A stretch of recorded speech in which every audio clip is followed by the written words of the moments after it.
One Georgetown law professor says this: Trump also firing the Army, Navy, and Air Force JAGs. In some ways, that's even more chilling than firing the 4 stars. It's what you do when you're planning to break the law. You get rid of any lawyers who might try to slow you down. Your response to her? Yeah, I don't know who Rosa is and what her hyperbole is all about. Ultimately, we want lawyers who give sound constitutional advice and don't exist to attempt to be roadblocks to anything that happens in their spots. Welcome to the Ken Harbaugh Show. I'm joined today by Frank Kendall, who served as Secretary of the Air Force during the Biden administration and just published a damning op-ed in the New York Times about the Trump administration's assault on the U.S. military, titled "America Has a Rogue President." Frank, welcome to the Ken Harbaugh Show. A ton of attention has been paid to the dismissal of the GFOs, the general and flag officers, the 4 stars, some of whom you reported directly to, or who reported directly to you. Let's get that right. But I don't think enough attention has been paid to the dismissal of the JAGs. They're not as high profile. Most people don't even know their names. Why is that so ominous?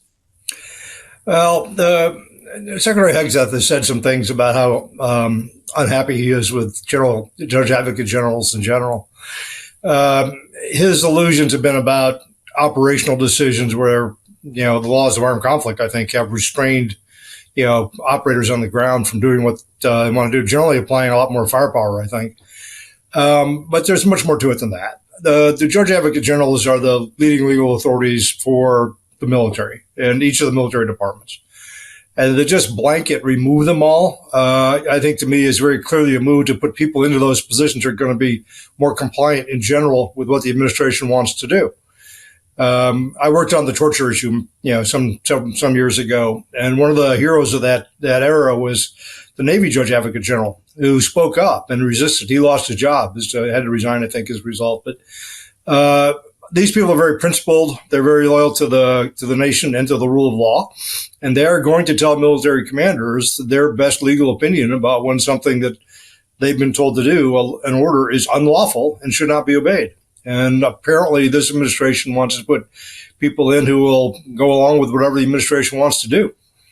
This seems like an academic exercise until you read headlines that say 3,000 active duty troops are headed to the border.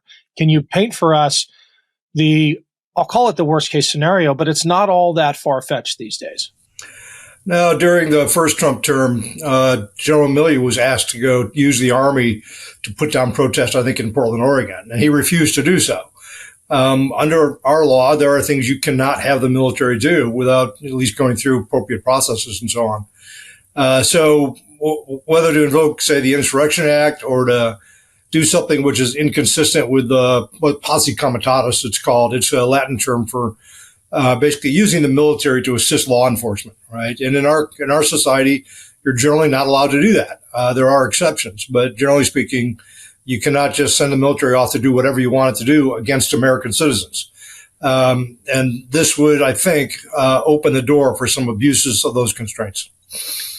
We played a clip at the top of this episode showing Secretary of Defense Hegseth referring to JAGs as roadblocks.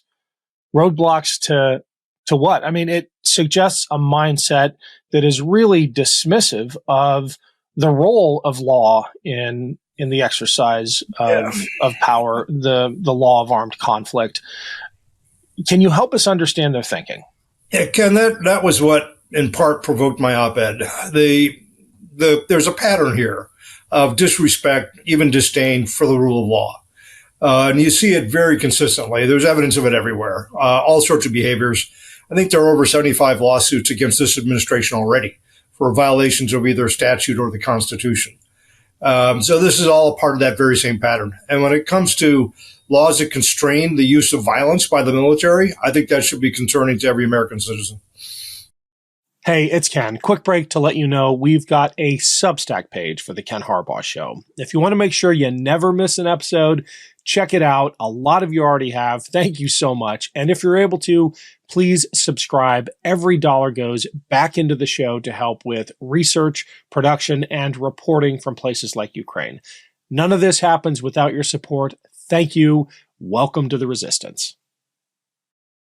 At the end of your op-ed, you describe a moment in which, as an observer for Human Rights First, an organization, by the way, that we've talked a lot about on this show, we've had Mike Breen, former president of the organization, on frequently.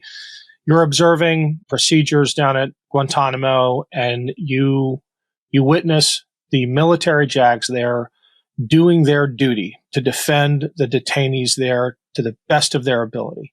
Doesn't matter who the detainee is, you do your job as a lawyer. And you called that one of your proudest moments as an American. How confident can we be that that is a strong enough culture within the JAG Corps that this administration won't be able to find JAGs who abandon their values for the sake of loyalty to the president? Look, there are people certainly in the military who believe with what the administration's saying. They share those views. I think in general, I have confidence in the JAG officer corps that those people will act according to the principles and the values that they have that we all share. But I think there will be a litmus test of some kind for people to get those positions. We'll see what happens there. But there's no question that this administration is looking for loyalty, and they're looking for compliance with whatever the administration wants to do. We saw a great example of that over the weekend after the debacle in the White House with President Zelensky, and people coming online to defend the president and the vice president and attack the Ukrainians. So there will be people, I think, if they look for them, that they can find that they might be able to put in those jobs. There are only a handful of general officers in each of the services in the JAG Corps of military lawyers. So if they go out of that group, which is very small, maybe 4 or 5 people at most, then they're not going to have very many to choose from. It's not unheard of to move somebody from the 1-star level to the 3-star level. I've done it myself a couple of times. So they will try to find people. I don't know exactly how they're going to check on that. Maybe one way or another, they'll try to confirm that there are people who are going to be more accommodating. I'll just put it that way of what the administration wants to do. I think that's very dangerous. I do too. We saw a very ominous portent of that in some of the statements President Trump made about his new nominee for chairman of the Joint Chiefs. Whether it's true or not, the president said that in a conversation with this general, the general said, "I will kill for you, sir." That's what the president thinks the job of the chairman of the Joint Chiefs is, and by extension, the military, to be his own personal army. And that, to me, was the clearest indicator yet that he does not understand the role of the American military. Yeah, I know General Kane. I don't know him extremely well, but I know him, and I think we ought to wait and see what happens there. He's had a good career. He's a guard general officer. I know him as he worked with the DNI, with the Director of National Intelligence, the CIA. Didn't know him well. Again, he didn't report directly to me. So I think we ought to reserve judgment on General Kane. I'm fine reserving judgment on General Kane, but the fact is the president said that about I do. General Kane. I agree. The president said he said he would kill for me. That is an indictment of the president's attitude towards the military, and we'll see if the military is able to push back. Anybody who wears a uniform will follow a lawful orders to use violence to kill, in defense of the nation. That's part of what the profession is. But to do it outside the rule of law is another matter entirely. And that's why the JAG Corps, part of the reason the JAG Corps exists to provide not only advice to the commanders, but to provide that guardrail, to be in some sense the conscience of the military. And this administration's attempt to gut that is really an ominous indicator. I can understand the frustration of troops in contact sometimes. An example I use is that if you're engaged by a single sniper from a village, you can't bring in an artillery barrage or bombing and destroy the entire village as a result of that. You're going to have to do something else. These constraints can be kind of frustrating on the ground, but they're there for a good reason. They're there to comply with the laws of armed conflict. They're also there to execute a national strategy and to do things consistent with the rules of engagement. They're put in place for a very good reason. I don't know. Secretary Hegseth has only served at the level of major as his highest level. So I don't know that he appreciates that there are higher levels of points of view that need to be taken into account. But that's where he is serving right now. He's serving at the top of the Defense Department. Indeed. I want to close with the last paragraph of your op-ed and just get your update on it. Now that we're a week into the media coverage of it, you wrote, "Our country is in uncharted territory. We have an administration that is waging war against the rule of law. The evidence is everywhere. America has a rogue president and a rogue administration, and we need to acknowledge that and respond." What should our response be? We're all American citizens. We all have a lot of rights as citizens. There are a lot of things we can do. We can write to and call our congressman. We can organize ourselves. We can make it very visible how we feel about what the administration is doing. President Trump will respond, I think, to public pressure once it's visible to him and he understands that he's on the wrong side of where the nation wants to go. We also have an election coming up in 20 months. We need to get ready for that and do some things to get ready for that. Some of us have ways through the courts to do things as well. So there are a lot of tools available.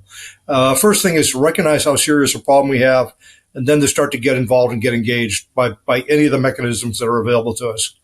A 4-year term is a long, long time. And we're going to have to, and I think we're just starting this. I think we're going to see a lot more. And just since I wrote that piece, we had the debacle on Friday, where you're seeing in real time 80 years of successful national security strategy upended and reversed, essentially. We haven't had a major war between large powers for about 80 years. We have had a period of peace and stability in the world, largely, in which a lot of us have prospered together. America gets a great deal out of our strategic alliances. They are enormous value to us. And to toss one overboard on a transactional basis like we saw happening on Friday, and to treat a president of a nation, a sovereign state, who has basically been fighting for the very existence of that state in a brutal conflict for 3 years, the way we saw our president treat him, was just tremendously embarrassing to me. While we've got you, as a former Secretary of the Air Force, can you weigh in on the threat of proliferation? The idea that if America is not going to back its allies, some of them will only have one option, which is to take care of their own strategic deterrence. Can you explain the threat of that? That's a really good point, Ken. For the entirety of the Cold War and beyond, America's nuclear arsenal has basically provided a nuclear umbrella for all of our partners. And so we have limited nuclear proliferation substantially because of that. If people can't count on that anymore, they don't think the U.S. will back them up with that massive amount of capability, then there's going to be temptations to get nuclear weapons themselves. I mean, you already see pieces about this. You see people speculating about it. I think that would be very dangerous and very destabilizing. It's the opposite of the direction which we should be going. Well, thank you so much, Secretary Kendall, for joining us. I hope we don't have to check in again soon, but we may. We are in dark times. Thanks, Ken. Great to be with you. Thank you. Can't get enough Meidas? Check out the Meidas Plus Substack for ad-free articles, reports, podcasts, daily recaps from Ron Filipkowski, and more. Sign up for free now at MeidasPlus.com.